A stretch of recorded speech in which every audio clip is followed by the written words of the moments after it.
So today we're going to be going over a worksheet that we did called Changing Ways of Life in the 1920s. So if you'd like to follow along with that, I have a slideshow that goes with it. And we're talking about prohibition. And that was the one big thing in the 1920s that really defines it. The 1920s, great time to live. Everyone had a lot of money. One experiment that they tried out in the government that didn't end up working was they tried to make alcohol illegal. And there was such a huge backlash against it that after about 13 years, they just had to legalize alcohol again.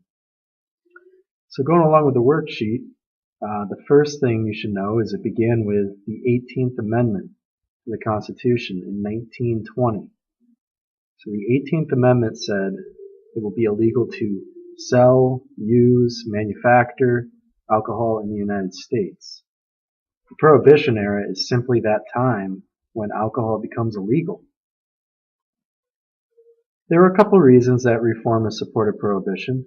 Reason number one is they believed that if you got rid of drinking, it would decrease crime, especially like domestic abuse. The idea was that husbands were going out, drinking, coming home, beating their wives and beating their children. They thought this was the number one evil that was causing domestic abuse. Another reason is there were a lot of people getting hurt on the job, and that was thought to have something to do with drinking too much and then coming in to work with a little bit of a buzz on. The regions that supported prohibition were mainly the South and the West, rural regions. And I think I have a slide here. So if you can imagine here, your South areas like Texas, Louisiana, Mississippi, Arkansas, out west, especially the rural west, Wyoming, Utah, Colorado, Arizona, New Mexico at the time. Those are the areas that said we have to make alcohol legal. A lot of people living in those areas were very religious. And if they were religious, they thought that alcohol was an evil that was causing all these horrible things in life, especially crime and any type of sin. The Volstead Act, going back to the beginning here, the Volstead Act was a law that created a federal agency to try to deal with prohibition. And if you look on this first slide here, there's this guy, Eliot Ness. He was the head of the Prohibition Bureau that was created by the Volstead Act. Well, it was a failure because he had to go up against guys like Al Capone. Al Capone was the biggest organized crime leader of the Prohibition era. He's what we call a bootlegger, which we'll get to in a minute. Al Capone had paid off all the local police, and there was no way that Eliot Ness, with only 12 to 1,300 federal workers with this Volstead Act Prohibition Bureau, was going to stop millions of people from drinking alcohol, because there were still millions drinking, even though it was illegal at this point. But he did his best. So it was a failure because the Volstead Act was underfunded, it didn't have enough money, and there weren't enough workers helping Eliot Ness. Speakeasies. These were secret underground places where people went to drink. So there were still bars. They were just disguised as like hardware stores and clothing stores. And they usually had these big steel doors. And you'd have to know the secret knock or the secret password. Otherwise, they wouldn't let you into these places. Bootleggers. Oh, here's an example of a speakeasy in a house. So what you're seeing right here is this is actually, it looks like a bookshelf, but it's a door. And if you look over to the left, there's a book that's open. It's just a hollow book, and on the inside there's a door handle. So it's like a trap door, secret room. And this is what a lot of the rich people did during the Prohibition era, so they could keep drinking and having parties.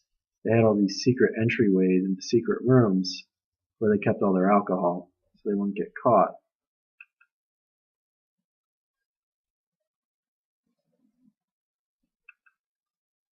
Bootleggers.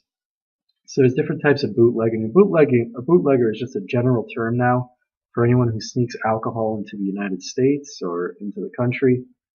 Well, a lot of women used to wear these really tall boots, and inside the boot they'd have alcohol strapped to their legs, so that's how they do it. This guy's filling up a booze vest. So this would fit to his chest under his shirt, and he'd fill it up. It's like a big flask.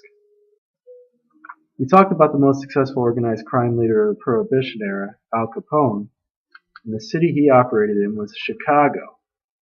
So if you look up by the Great Lake area, south of Milwaukee and a little west of Detroit, you'll see Chicago.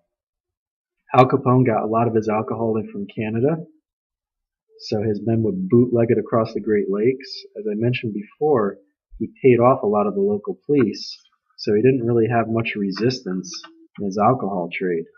He was able to give a lot of the local police more money than they would otherwise make on their own salary, their police salary. Prohibition had a huge impact on crime. It goes up because now you have millions of people who are drinking an illegal substance until finally in 1933, after 13 years of unsuccessfully trying to stop drinking, the 21st Amendment repeals prohibition. And that's the main things that we really need to know about prohibition. Here's some people in a protest toward the end, right before the 21st Amendment. It just wasn't meant to be at that point in time. People liked their alcohol too much, and the government didn't make enough of a commitment to really try to put an end to drinking.